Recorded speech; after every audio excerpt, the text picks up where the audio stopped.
yang ada di hati kami, yang menuntun memimpin setiap langkah kami Tuhan, sehingga berkenan di hadapan-Mu. Kuatkan dan teguhkan kami dengan Roh Kudus-Mu. Firman-Mu Tuhan menggugah hati kami untuk kami tetap kuat di dalam Tuhan. Kami berdoa Engkau, kami merindukan Engkau. Biarlah Roh Kudus-Mu yang manis bekerja atas setiap kami Tuhan, sehingga kami ada di dalam naungan kasih dan anugerah-Mu. Berkati firman Tuhan pakai hamba-Mu dan urapi setiap kami Tuhan, sehingga kebenaran firman-Mu yang dikabulkan dapat menguatkan kami, dapat menghiburkan kami. Kebenaran firman-Mu Tuhan yang membuat kami dapat bertahan di dalam Kristus Yesus Tuhan kami. Sembuhkan, pulihkan, kuatkan, dan berkati setiap pribadi lepas pribadi. Dalam nama Yesus Kristus kami berdoa dan kami bersyukur kepada-Mu ya Tuhan. Di dalam nama Yesus Kristus. Haleluya. Amin. Silakan duduk Bapak Ibu Saudara. Selamat sore, Shalom. Hari ini kita akan belajar kebenaran firman Tuhan, yaitu tentang kedatangan Kristus kembali. Tidak ada seorang pun yang tahu bahwa kapan Dia datang. Namun Bapak Ibu Saudara, ada tanda yang diberikan oleh Tuhan. Ada fenomena-fenomena yang dikeluarkan oleh Tuhan ketika Dia akan datang kedua kali. Namun tepatnya kita tidak tahu, karena firman Allah berkata Dia akan datang seperti pencuri. Dan Bapak Ibu Saudara kasih Tuhan, kedatangan Kristus kembali, ada fenomena yang terjadi di kalangan umat Tuhan. Langsung saja kita melihat di dalam 2 Tesalonika pasal yang kedua, ayat yang pertama sampai ayat yang ke-15. 2 Tesalonika pasal yang kedua, ayat 1 sampai 15. Coba kita baca bersama 2-3. Tentang kedatangan Tuhan kita Yesus Kristus dan terhimpunnya kita dengan Dia, kami minta kepadamu saudara-saudara, supaya kamu jangan lekas bingung dan gelisah, baik oleh ilham Roh maupun oleh pemberitaan atau surat yang dikatakan dari kami, seolah-olah hari Tuhan telah tiba. Janganlah kamu memberi dirimu disesatkan orang dengan cara yang bagaimanapun juga, sebab sebelum hari itu haruskah datang dahulu murtad, dan haruskah dinyatakan dahulu manusia durhaka yang harus binasa, yaitu lawan yang meninggikan diri di atas segala yang disebut atau yang disembah sebagai Allah. Bahkan ia duduk di bait Allah dan mau menyatakan diri sebagai Allah. Tidakkah kamu ingat bahwa hal itu telah kerap kali kukatakan kepadamu ketika aku masih bersama-sama dengan kamu? Dan setelah kamu tahu apa yang menahan Dia, sehingga Ia baru akan menyatakan diri kepada waktu yang telah ditentukan baginya. Karena secara rahasia kedurhakaan telah mulai bekerja, tetapi sekarang masih ada yang menahan. Kalau yang menahannya itu telah disingkirkan, pada waktu itulah si pendurhaka baru akan menyatakan dirinya. Tetapi Tuhan Yesus akan membunuhnya dengan nafas mulutnya dan akan memusnahkannya kalau Ia datang kembali. Kedatangan si pendurhaka itu adalah pekerjaan iblis dan akan disertai rupa-rupa perbuatan ajaib, tanda-tanda dan mujizat-mujizat palsu, dengan rupa-rupa tipu daya jahat terhadap orang-orang yang harus binasa, karena mereka tidak menerima dan mengasihi kebenaran yang dapat menyelamatkan mereka. Dan itulah sebabnya Allah mendatangkan kesesatan atas mereka, yang menyebabkan mereka percaya akan dusta, supaya dihukum semua orang yang tidak percaya akan kebenaran dan yang suka kejahatan. Akan tetapi kami harus selalu mengucap syukur kepada Allah karena kamu, saudara-saudara yang dikasihi Tuhan, sebab Allah dari mulanya telah memilih kamu untuk diselamatkan dalam Roh yang menguduskan kamu dalam kebenaran yang kamu percayai. Untuk itulah Ia telah memanggil kamu oleh Injil yang kami beritakan, sehingga kamu boleh memperoleh kemuliaan Yesus Kristus Tuhan kita. Sebab itu berdirilah teguh dan berpeganglah pada ajaran-ajaran yang kamu terima dari kami, baik secara lisan maupun secara tulisan. Jadi Bapak Ibu Saudara kasih Tuhan, Kedatangan Kristus bukan langsung, tetapi ada tanda yang akan diberikan. Ada kedurhakaan. Ada orang-orang yang tahu kebenaran firman Tuhan tetapi tidak mengikutinya. Tahu kebenaran firman Tuhan tapi tetap mengeraskan hatinya untuk hidup di dalam kejahatan. Nah, apa yang akan terjadi sebelum Kristus datang kembali menurut nas yang kita baca hari ini? Nomor satu, Bapak Saudara, di dalam pelajaran kita, di dalam pembacaan kita hari ini, yang pertama adalah munculnya kesesatan. Jadi di dalam ayat 1 dan 2 dikatakan bahwa akan muncul orang-orang yang menyesatkan dalam kedatangan Tuhan. Itulah sebabnya supaya kita jangan bingung dan gelisah, baik oleh ilham roh maupun oleh pemberitaan atau surat yang dikatakan dari kami, seolah-olah hari Tuhan telah tiba. Jadi Bapak Ibu Saudara kekasih Tuhan, Tuhan berkata supaya kita jangan gelisah, supaya kita tidak takut, supaya kita tidak gentar. Yang terpenting supaya kita menjaga hati kita untuk kita tidak mau disesatkan oleh orang yang melakukan kejahatan, Bapak Saudara. Nah, pengajar-pengajar palsu semakin giat melakukan aksinya untuk menyesatkan banyak orang. Penyesatan selalu menggunakan cara-cara yang mirip, dibuat hampir sama agar tidak kelihatan sebagai hal palsu. Nah, kita diminta untuk mewaspadai penyesatan ini. Langkah waspada dan tertanam di dalam kebenaran adalah kuncinya. Jadi Bapak Ibu Saudara, seberapa kita yang ada saat sore hari ini, kita perlu tertanam dalam kebenaran firman Tuhan. Firman Tuhan itu tertanam, bertumbuh dan berbuah di dalam hidup kita. Bagaimana firman Tuhan itu supaya tertanam, bertumbuh dalam hidup kita? Tentu kita perlu belajar, kita perlu membaca Alkitab. Kita perlu merenungkannya siang dan malam, karena firman Allah berkata, orang-orang yang merenungkan firman itu siang dan malam seperti pohon yang ditanam di tepi aliran air. Dia akan berbuah lebat, daunnya akan lebat, dan dia akan berbuah pada waktunya.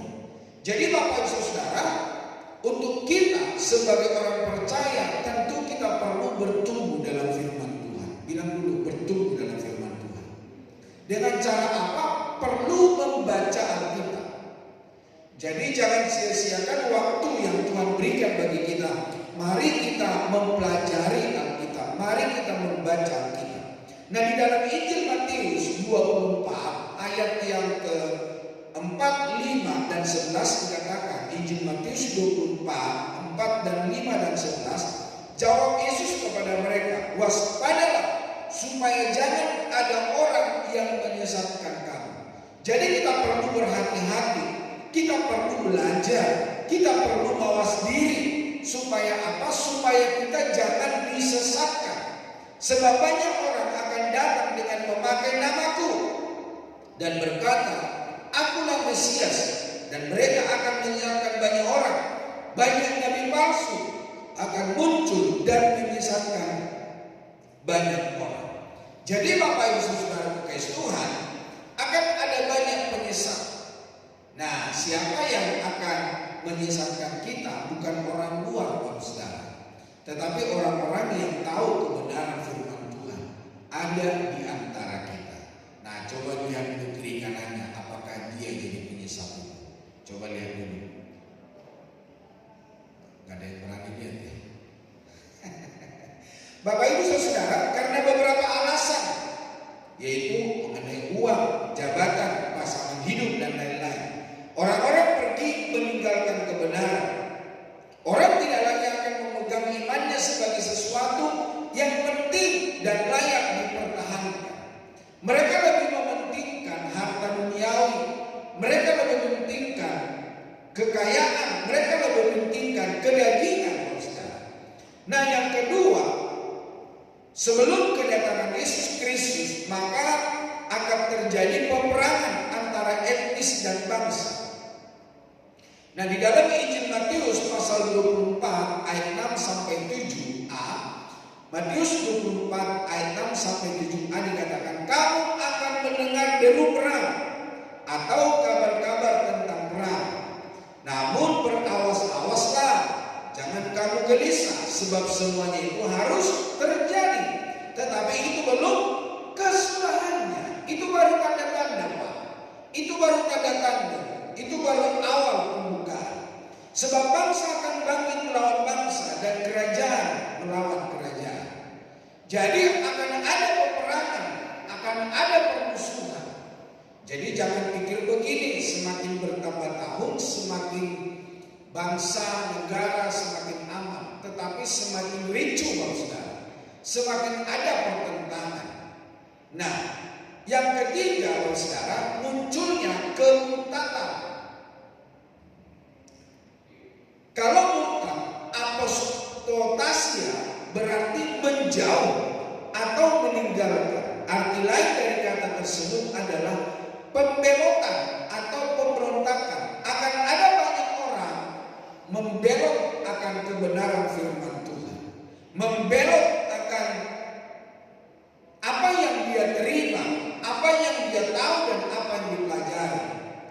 Karena manusia semakin pintar dan hatinya bisa berbelok, bisa beralih, saudara. Di dalam Amsal 12 ayat 28 dikatakan, di jalan kebenaran terdapat hidup, tetapi jalan kemurtadan menuju maut. Jadi orang yang murtad, orang yang meninggalkan Tuhan, orang yang menjauh daripada Tuhan, mereka akan mendapatkan maut, saudara. Di dalam Amsal 14 ayat 14 dikatakan, orang yang murtad hatinya menjadi kenyang dengan jalannya, dan orang yang baik dengan apa yang ada padanya. Jadi Bapak Ibu Saudara, pastikan supaya di antara kita ini bukan menjadi seorang yang murtadin, orang yang meninggalkan Tuhan dan percaya kepada ilah yang lain, saudara. Nah, sedangkan di dalam Yesaya 9 ayat 15 dan 16 dikatakan, sebab orang-orang yang mengendalikan bangsa ini adalah penyesat, dan orang-orang yang dikendalikan mereka menjadi kacau. Jadi ada sebuah negara yang dikendalikan oleh penyesat, yang akhirnya negara itu akan menjadi kacau. Sebab itu Tuhan tidak bersuka cita karena teruna-teruna mereka, dan tidak sayang kepada anak-anak yatim dan janda-janda mereka. Sebab sekaliannya mereka murtad dan berbuat jahat, dan setiap mulut berbicara mubarak. Sekalipun semuanya ini terjadi, murkanya belum surut dan tangannya masih teracung. Sampai hari ini, saudara, tangan Tuhan masih teracung ke dalam atau ke orang-orang yang durhaka. Jadi Tuhan belum menarik tangannya, Tuhan belum menarik murkanya, Tuhan belum menarik hukumannya. Itulah sebabnya Bapak Ibu Saudara, supaya kita tetap berjaga, supaya kita tetap kuat di dalam Tuhan. Di dalam Injil Matius 13 ayat 21 dikatakan, Injil Matius 13 ayat 21. Tetapi ia tidak berakar dan tahan sebentar saja apabila datang penindasan atau penganiayaan, karena firman itu orang itu pun segera murtad. Ini berbicara tentang penabur yang menaburkan gandum, dan dikatakan ada gandum itu yang jatuh di atas batu. Memang bertumbuh, saudara, tetapi tidak lama kemudian gandum itu akan kering dan akan mati. Nah, artinya bahwa segala firman Tuhan yang diterima orang percaya itu tidak akan berarti ketika kemurtadan, penindasan itu datang. Jadi Bapak Saudara, pencuri akan mencuri kebenaran firman Tuhan, dan yang membuat kita tidak hidup di dalam kebenaran Allah. 2 Tesalonika 2 ayat 3 dan 4, janganlah kamu memberi dirimu disesatkan orang dengan cara yang bagaimanapun juga, sebab belum hari itu haruslah datang dahulu murtad, dan haruslah dinyatakan dahulu manusia durhaka yang harus binasa, yaitu lawan yang meninggikan diri di atas segala yang disebut atau yang disembah sebagai Allah. Bahkan ia duduk di bait Allah dan mau menyatakan diri sebagai Allah. Jadi ada orang-orang yang pengen disebut jadi pemimpin, jadi Allah, jadi Tuhan, jadi Raja. Nah, di dalam firman Allah berkata, kenapa itu bisa belum terjadi? Karena masih ditahan oleh Tuhan. Jadi Bapak Saudara, selagi masih ada kesempatan, mari kita tetap bermawas diri, mari kita tetap berjaga-jaga, mari kita tetap berjalan sesuai dengan kebenaran firman Tuhan. Nah, dalam kedatangan Yesus yang kedua kali, apa yang terjadi? Yang keempat, kelaparan di berbagai tempat. Ya, seperti zaman sekarang, perekonomian yang semakin parah, perekonomian semakin tidak baik-baik saja, maka ada banyak kelaparan. Akan ada banyak orang tidak bisa makan, saudara. Nah, di dalam firman Allah berkata, Matius 24 ayat 7b, akan ada kelaparan. Ya mungkin kita belum makan, tapi karena puasa ya. Tapi ada orang tidak bisa makan sampai berhari-hari. Kemarin saya lihat di satu media sosial, di dalam sebuah percakapan seorang pemimpin negara ini, bahwa ada seorang yang meninggalkan rumahnya dan dia berjualan. Dan ketika dia berjualan belum mendapatkan upah, saudara, yang pada akhirnya karena begitu laparnya dia bawa ke ketiduran, dia tidur, saudara, sehingga dia dibangunkan oleh pemimpin ini. Jadi Bapak Ibu Saudara kekasih Tuhan, memang mungkin di tengah-tengah kita belum terjadi yang namanya kelaparan, orang tidak makan, tetapi ada banyak kejadian yang terjadi di sekitar kita yang sudah mengalami yang namanya kelaparan. Nah, yang berikutnya, gempa bumi di mana-mana. Matius 24 ayat 7b. Dan gempa bumi di berbagai tempat. Ya, kemarin di mana gempa bumi? Di Myanmar. Dan dibilang itu sampai puluhan ribu yang mati, saudara. Dan diprediksi bisa lebih daripada yang kita tahu sampai sekarang, sudah berapa ribu yang hilang, yang tidak bisa menyelamatkan diri.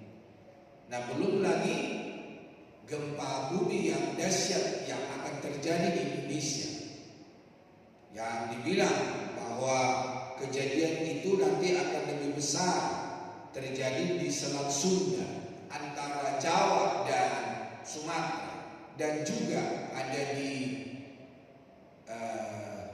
Pulau Nias, dan juga ada di daerah yang lain, Surabaya, Bali, dan lain sebagainya. Jadi Bapak Ibu Saudara kekasih Tuhan, itu baru permulaan. Jadi belum kedatangan Tuhan yang kedua kali. Yang berikutnya, penganiayaan dan kemurtadan. Akan ada penganiayaan. Di dalam firman Tuhan berkata, suami akan menganiaya istri, istri akan menganiaya suami, orang tua akan membunuh anak, anak membunuh orang tua. Jadi tidak ada lagi yang namanya pertalian persaudaraan. Antara satu dengan lain sudah bermusuhan, saudara.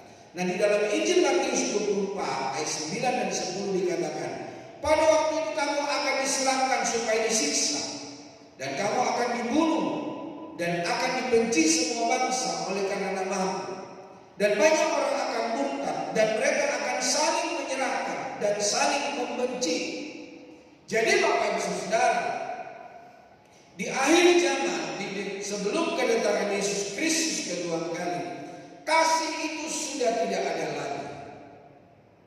Ya, hari ini kita berkata, aku mengasihi istriku, aku mengasihi anak-anakku, aku mengasihi orang tuaku, aku mengasihi sesamaku. Tetapi ada banyak juga kita melihat di sosial media, ada banyak anak-anak tidak mengasihi orang tua, ada banyak orang tua tidak mengasihi anak, ada banyak orang tidak mengasihi sesamanya. Kasih sudah mulai pudar, Bapak Ibu Saudara. Jadi akhir dari akhir zaman sudah diambang pintu. Apa lagi yang akan terjadi? Fenomena apa yang terjadi sebelum kedatangan Yesus kedua kali? Yaitu nabi palsu. Banyak nabi palsu akan muncul dan menyesatkan banyak orang. Di dalam Injil Matius 24 ayat yang ke-11. Di dalam Injil Matius 7 ayat 15 dan 16, waspadalah terhadap nabi-nabi palsu yang datang kepadamu dengan menyamar seperti domba, tetapi sesungguhnya mereka adalah serigala yang buas. Jadi orang-orang ini sama dengan kita, beribadah, membaca kitab, setia, tetapi Bapak sekarang dikatakan mereka menyamar seperti domba, tetapi sesungguhnya mereka adalah serigala yang buas. Sekali lagi coba tatap dulu kiri kanan. Apakah dia antikris? Bapak Ibu saudara kekasih, dari buahnya lah kamu akan mengenal mereka. Dapatkah orang memetik buah anggur dari semak duri atau buah ara dari rumput duri? Tidak bisa, saudara. Pohon mangga akan mengeluarkan mangga yang sejenisnya. Pohon durian akan mengeluarkan durian yang sejenisnya. Tidak bisa, saudara, sesama pohon belimbing sayur akan mengeluarkan belimbing buah, atau belimbing buah akan mengeluarkan belimbing sayur. Tidak bisa, saudara. Ya sayur ya tetap sayur, buah ya tetap buah. Bapak Ibu boleh melihat di sebelah kanan gereja ini. Di situ ada beberapa pohon buah, ada belimbing buah, ada belimbing sayur, ada mangga, ada jeruk, ada apa lagi, ada kelapa. Tapi selama saya ada di sini, saya belum pernah lihat di antara pohon-pohon itu ada buah yang tidak buahnya sendiri. Tidak pernah, saudara. Dan itu tidak akan terjadi karena memang firman Allah berkata, dari buahnya lah kamu akan mengenal mereka. Jadi Bapak Ibu saudara, boleh di antara kita orang-orang yang nabi palsu, orang-orang yang mau memurtadkan kita, tetapi kita lihat buahnya. Ada orang-orang percaya kepada Yesus Kristus, namun buahnya bisa kita melihat, yang menyesatkan banyak orang. Bapak Ibu saudara, nabi palsu di dalam Markus 24 ayat 23, 24, 25 dan 26. Dikatakan apa? Pada waktu itu jika orang berkata kepada kamu, lihat Mesias ada di sini atau Mesias ada di sana, janganlah kamu percaya. Sebab Mesias-Mesias palsu dan nabi-nabi palsu akan muncul, dan mereka akan mengadakan tanda-tanda yang dahsyat dan mujizat-mujizat, sehingga sekiranya mungkin mereka menyesatkan orang-orang pilihan juga. Jadi bukan hanya orang-orang biasa yang akan tertarik, tetapi orang-orang pilihan, orang-orang kepunyaan Kristus. Camkanlah, aku sudah mengatakannya terlebih dahulu kepadamu. Jadi apabila orang berkata kepadamu, lihat ia ada di padang gurun, janganlah kamu pergi ke situ. Atau lihat ia ada di dalam bilik, janganlah kamu percaya. Karena firman Allah berkata, kedatangan manusia dia seperti pencuri. Jadi kalau dibilang dia ada di Balikpapan, firman Tuhan berkata jangan percaya. Dia ada di jalan Tamrin, jangan percaya, saudara. Nah, nabi palsu di dalam Injil Markus 13 ayat 22 dikatakan sebab Mesias-Mesias palsu dan nabi-nabi palsu akan muncul, dan mereka akan mengadakan tanda-tanda dan mujizat-mujizat dengan maksud sekiranya mungkin menyesatkan orang-orang pilihan. Jadi kita agak susah membandingkan mana yang benar, mana yang palsu. Jadi orang-orang nabi-nabi palsu ini akan mengadakan tanda-tanda yang tidak jauh daripada apa yang diperbuat oleh Kristus. Namun pada dasarnya mereka akan mempengaruhi kita untuk meninggalkan Tuhan.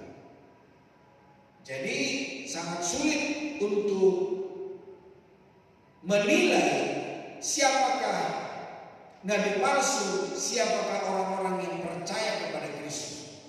Nah, bagaimana caranya untuk kita melihatnya? Dari buahnya lah kita bisa melihat. Nah, di dalam 2 Petrus 2 ayat 1 dan 2 dikatakan, 2 Petrus 2 ayat 1 dan 2, sebagaimana nabi-nabi palsu dahulu tampil di tengah-tengah umat Allah, demikian pula di antara kamu akan guru-guru palsu. Mereka akan memasukkan pengajaran-pengajaran sesat yang membinasakan. Bahkan mereka akan menyangkal penguasa yang telah menebus mereka, dan dengan jalan demikian segera mendatangkan kebinasaan atas diri mereka. Banyak orang akan mengikuti cara hidup mereka yang dikuasai hawa nafsu, dan karena mereka jalan kebenaran akan dihujat. Jadi oleh karena kesesatan perkataan, pemberitaan mereka tentang juru selamat Yesus Kristus, maka ada banyak orang yang mengikuti mereka, dan jalan kebenaran itu akan dihujat. Seperti beberapa waktu yang lalu ada seorang pemimpin gereja, seorang pemimpin organisasi gereja yang berkata bahwa Yesus Kristus itu bukan yang memberikan keselamatan dan bukan itu juru selamat. Apakah ini bukan sebuah penyesatan, saudara? Padahal Yesus berkata, "Akulah jalan kebenaran dan hidup. Tidak ada seorang pun sampai kepada Bapa kalau tidak melalui Aku." Jadi Bapak Ibu Saudara berkasihan, Yesus Kristus, Dialah juru selamat, Dialah kekuatan, Dialah keselamatan bagi kita. Nah, apa yang terjadi kepada orang yang menyesatkan ini, yang memalsukan kebenaran firman Tuhan? Ternyata waktu dia pelayanan di luar negeri, keluar kota, saudara, keluar pulau, maka dia mengalami namanya mati sebelah.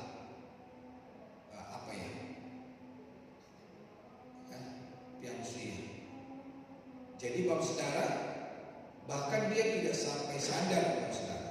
Nah, beberapa waktu yang lalu saya kumpul dengan teman-teman hamba Tuhan di Balikpapan. Mereka berkata bahwa beliau ini kayak komputer yang di restart. Jadi dia sudah seumuran saya, di atas umur saya, dan dia seperti anak kecil baru belajar, Bapak Saudara. Baru belajar A, B, C, D, baru belajar hal-hal yang baru di dalam hidupnya. Coba bayangkan, Bapak Saudara. Nah, untung Tuhan masih menyelamatkan dia. Nah, kalau tidak, Bapak Saudara, sampai ada banyak rekan-rekan yang sekolah di sekolah Alkitab yang ada di Petamburan, kalau dulunya mengikuti beliau, sekarang sudah pada berbalik, sudah pada pindah, sudah pada kembali ke GBI, Bapak Saudara. Jadi Bapak Saudara, ada contoh yang bisa kita lihat yang sangat dekat dengan kita. Mungkin kalau saya sebutkan namanya, Bapak Ibu pasti tahu.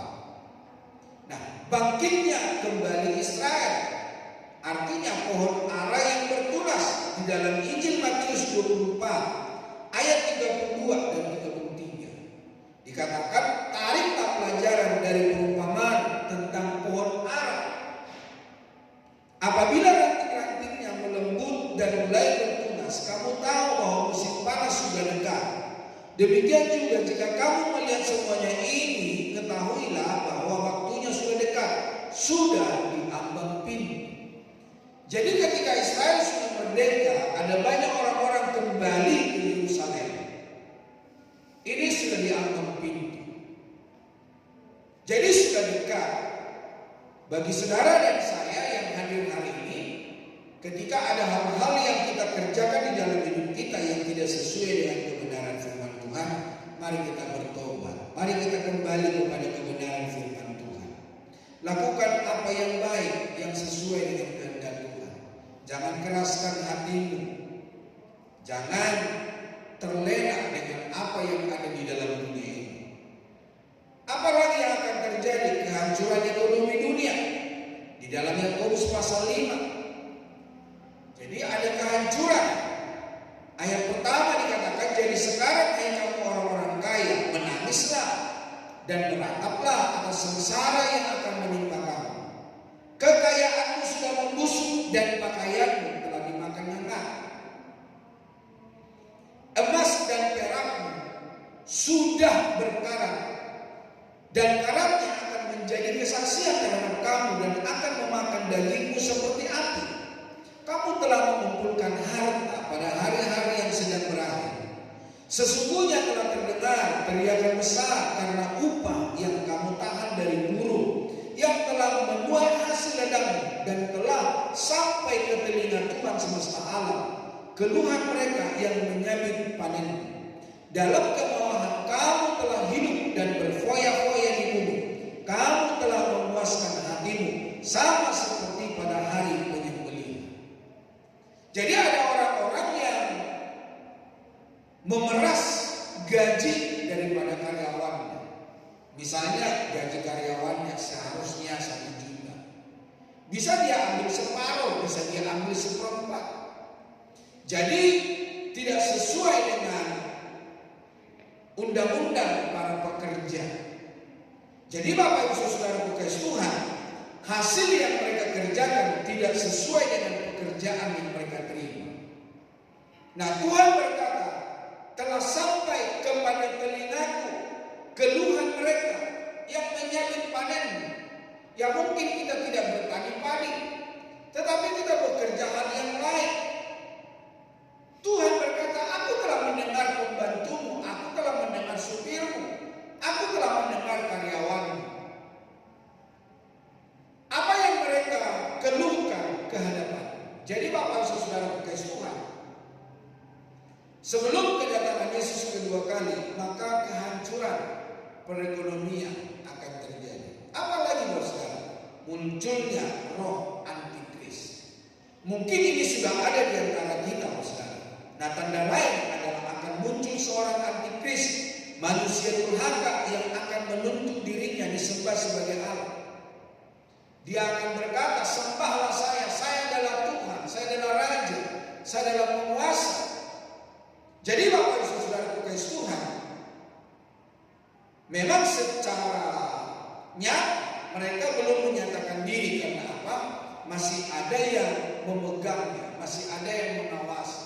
Tetapi kalau yang mengawasi itu sudah melepaskannya, maka dia akan merajalela. Nah, ada di antara umat Tuhan yang melakukan hal-hal yang tidak berkenan kepada Tuhan. Nah, ini juga perlu kita pertanyakan, betulkah mereka anak Tuhan atau mereka antikris? Di dalam 1 Yohanes 2 ayat 18 disebutkan juga bahwa sejak lama telah muncul banyak antikristus, yaitu orang-orang yang menolak percaya kepadanya. Di dalam ayat yang ke-18, anak-anakku, waktu ini adalah waktu yang terakhir, dan seperti yang telah kamu dengar, seorang antikristus akan datang. Sekarang telah bangkit banyak antikristus. Itulah tandanya bahwa waktu ini benar-benar adalah waktu yang terakhir. Jadi dia akan datang, saudara. Ayat 19 berkata, memang mereka berasal dari antara kita. Jadi dia bukan dari keyakinan lain, saudara. Dia dari antara kita. Coba sekali lagi lihat dulu kiri kanannya. Apakah yang di sebelah saudara antikris? Kok nggak ada yang lihat ya? Bapak Ibu Saudara kasih Tuhan, dikatakan dia berasal dari antara kita, tetapi mereka tidak sungguh-sungguh termasuk pada kita. Sebab jika mereka sungguh-sungguh termasuk pada kita, niscaya mereka tetap bersama-sama dengan kita. Tetapi hal itu terjadi supaya menjadi nyata bahwa tidak semua mereka sungguh-sungguh termasuk pada kita. Jadi supaya bagaimana saudara-saudara tidak termasuk adalah antikris, adalah kita perlu sungguh-sungguh belajar, sungguh-sungguh beribadah, sungguh-sungguh memuji Tuhan, sungguh-sungguh berdoa, sungguh-sungguh. Jangan melalaikan apa yang Tuhan mau di dalam kehidupan kita. Bersungguhlah di hadapan Tuhan. 1 Yohanes 2 ayat 22 dan 23. Siapakah pendusta itu? Bukankah dia yang menyangka bahwa Yesus adalah Kristus? Dia itu juga adalah antikristus.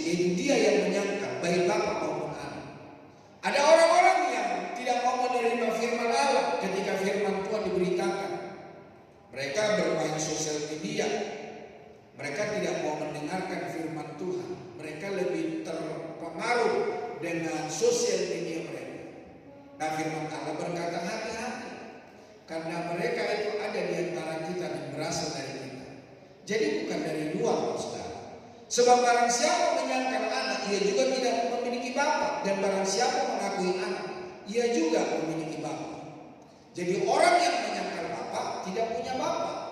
Orang yang menyangkal bapa tidak memiliki anak.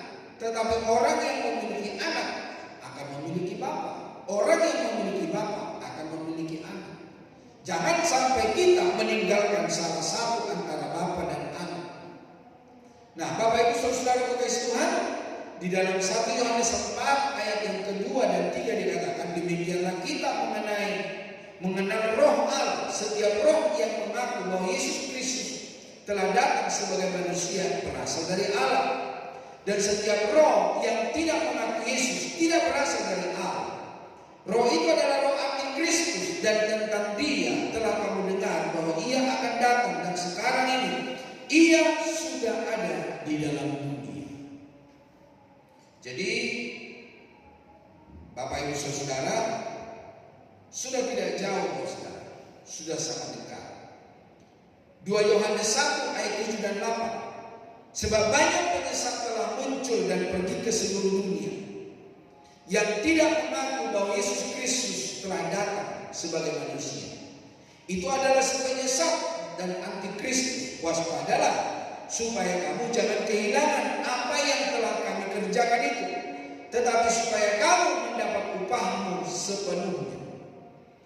Jadi Bapak Saudara kekasih Tuhan, orang yang tidak mengakui Yesus Kristus adalah Tuhan dan Juru Selamat, orang-orang itu adalah penyesat. Nah, mengingat masa-masa sulit ini, tidak ada hal lain yang kita bisa lakukan kecuali memperteguh iman percaya dan pengenalan kepada Kristus Yesus. Perteguhlah iman dan percayamu kepada Kristus Yesus, karena itu yang akan membawamu ke dalam kerajaan surga. Para pemusik boleh maju ke depan.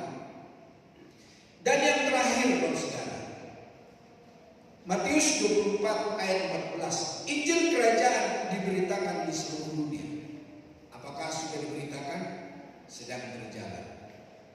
Ya, banyak apologet Kristen, banyak hamba-hamba Tuhan, ya termasuk juga saya hari ini, memposting di sosial media apa yang saya beritakan, kedatangan Yesus Kristus yang kedua kali. Nanti saya akan posting di YouTube saya, saudara.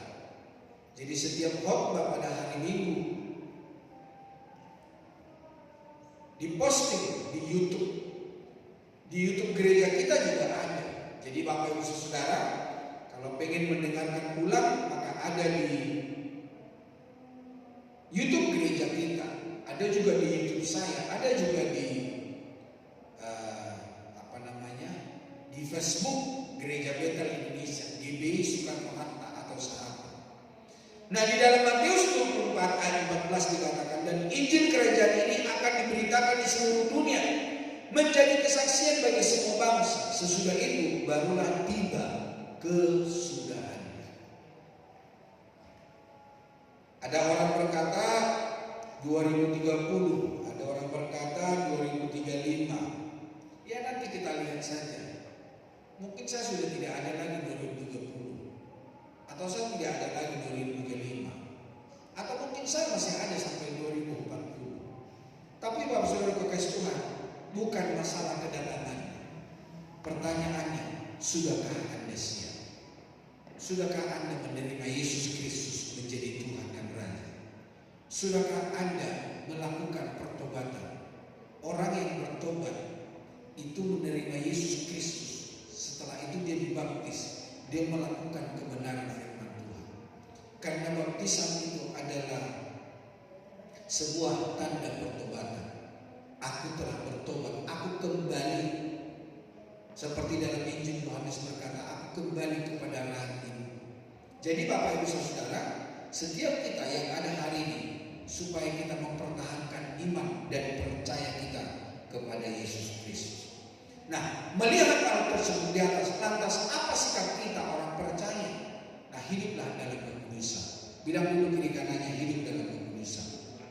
Di dalam 2 Tesalonika 2 ayat 13 dan 14 tadi dikatakan bahwa Tetapi kami harus selalu mengucap syukur kepada Allah karena kamu saudara-saudara yang dikasihi Tuhan. Sebab Allah dari mulanya telah memilih kamu untuk diselamatkan dalam roh yang menguduskan kamu dan dalam kebenaran yang kamu percaya. Untuk itulah Ia telah memanggil kamu oleh Injil yang kami beritakan, sehingga kamu boleh memperoleh kemuliaan Yesus Kristus Tuhan kita. Dan yang terakhir, hidup dalam kebenaran. Kalau yang pertama hidup dalam kekudusan, hiduplah dalam kebenaran. Sehingga kebenaran yang kita pegang itu yang dapat menguatkan kita. Kita dapat bertahan di dalam segala tantangan dan kehidupan. Dalam 2 Tesalonika 2:15 dikatakan, sebab itu berdirilah teguh dan berpeganglah pada ajaran-ajaran yang kamu terima dari kami, baik secara lisan maupun secara tulisan. Jadi Bapak Saudara, firman Tuhan menegaskan agar kita harus semakin berpegang teguh kepada kebenaran. Apakah itu secara lisan, tertulis, yang telah diterima selama ini. Sudah berapa lama dan sudah berapa banyak firman Tuhan yang kita terima dalam hidup kita. Dan sudah berapa banyak firman itu yang dapat membaharui hidup. Kiranya apa yang kita terima dapat membuat kita bertumbuh di dalam Kristus. Kita kuat di dalam Kristus. Dan ketika kedatangan Tuhan tiba yang kedua kali, kita pun memperoleh keselamatan dan hidup kekal bersama dengan Kristus Yesus. Amin. Kita datang pada Tuhan dan kita sama-sama berdiri. Haleluya.